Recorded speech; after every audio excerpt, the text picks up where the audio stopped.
when you introduce technology into stealing, and this is precisely what they did, and when there is a collaboration of the people who should not be part of that transactions, you can lay pipelines, no one will see it, you can do it in the night if you have the abilities, and ultimately this is what we think happened, and that ultimately you can lay pipelines for the wrong reasons to assets that may have been abandoned, or even active assets which are not meant for those purposes.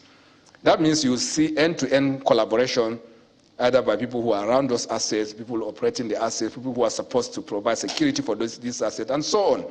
And you can't eliminate anything. When you find collaborators in the system, then you can get anything done. So we didn't know because the extent of collaboration is unknown to us. And essentially what this integration process brought on the table is that knowledge that we didn't know before. Companies have always reported illegal connections. We have seen them in numbers. We do overflights around our pipelines. We see some of these impressions over time and in history.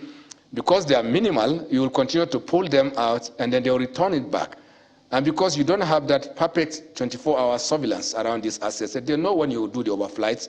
It's not secret because when helicopter fly across your assets, and everybody will know that helicopter has gone. They can run off, and then once you are out of that, they will come back.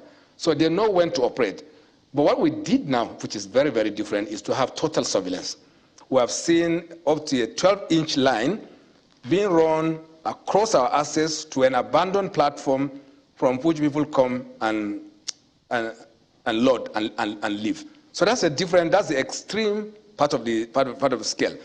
And so between them, you have a range of possibilities, from the smallest scale that I have described to the large scale where people will come with barges and probably even vessels, larger vessels to load and go away. So you are dealing with a range of issues.